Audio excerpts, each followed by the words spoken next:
ano, yung Alam mo, may napupusuan. ang love, May ang napupusuan. O, diba? Hindi, ang love, syempre may love.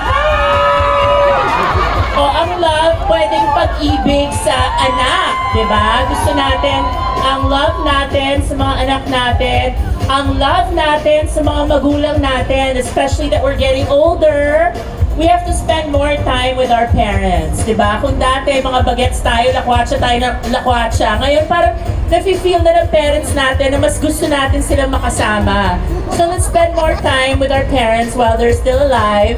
And yung pagdating sa pag-ibig sa puso, Ay! Naku naman! Ano pa bang mga gusto ninyong mga Malay niyo po nasa matatanong? Toronto lang. ay hindi na ako naghahanap. Grabe, parang dami na nga dyan sa May bumubulong po sa baba, sa Ay, Pilipinas. sino? hindi ba kayo sa shawarma, Miss Rupa? Oh, hello dun sa nagbigay sa akin ng shawarma. Hindi, siguro yung pag-ibig naman sa puso, dun tayo sa hindi nagbibigay sa atin ng stress. Nandyan lagi sa hirap at sa ginhawa. Eh napansin ko yung mga lalaking Pinoy dito sa Canada, hindi babaero. Totoo ba yun? Totoo ba yun? They're so busy with work. Hindi katulad sa Pilipinas, inuman ang inuman lang. Nakikiinom din sila dito. Ang Oo, dami mga restaurant. hindi. Dito, trabaho ang iniisip nila at paano makakapagbigay ng better life for their future, for their family's future. Kaya, walang tong-its Walang dito. tong-its. Sabi ni nanay, walang tong-its. May casino daw. Dito puro trabaho, di ba? Kaya napansin ko yung mga misis dito parang happy-happy. Shopping lang ng shopping. Totoo ba yun? Parang ako yun ah. Parang hindi. Hindi, ako naman, yung ano naman, dapat makakuha tayo na maaga matulog. Diba? Hindi yung mahilig gumala sa gabi. Yes, para ano tayo? Okay, next question. Makakalik So, kwento ko. I've heard you went back to school Yes, I went to back to pursue school.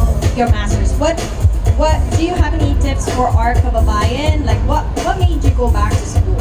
Well, I went back to school during the pandemic. So I was always a high school graduate because I started the entertainment industry when I was 13 years old. So for the longest time, high school graduate lang ako. And sabi ko, kumikita naman ako ng pera, di ba? Bakit kailangan bumalik sa school? But there came a time na once I had children and I knew that education was important for them, nag-iba na yung ihip ng hangin and I decided to go back to school during the pandemic. I graduated with a degree in communication arts and now I'm doing my master's also at the Philippine Women's University. So it's never too late.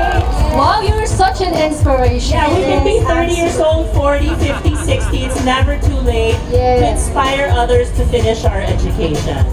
Wow! I'm very amazed. Nako! Ano pa? Last question na lang. Okay? So, ito yung mga tanong sa akin. What advice can you give to our audience when it comes to expressing love to their family back home? Well, my advice to everybody that's here, how to express your love back home, aside from calling them all the time via FaceTime, Zoom, or whatever you guys use, kailangan din natin magpadala ng love back home by using Kabayan Remit because it has the best rates and para sa akin, matutuwa talaga sila. Ako every time I get kahit na 5,000 pesos, happy na ako kasi feeling ko love na love ako na nagpadala sa akin. Alright! So, alam na, magpapadala na tayo. Oo, buti nga yung ex ko, bati na kami. Sana all, lahat ng I ex know, pati, di ba? Nagko-comment na lagi daw sa aking na cute daw ako or something. May chance ba na magkabalikan kayo?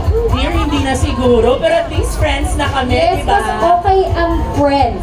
Mas okay yung Yes. friends. Ang importante, co-parenting para maging peaceful ang ating pagpapalaki sa mga anak. So, may peace din naman kahit na mag-ex. I like that. Alright, thank you so much, Rupa, Thank for you all so those... much. Maraming salamat for inviting me here. I wish I could sing, pero baka bumagyo.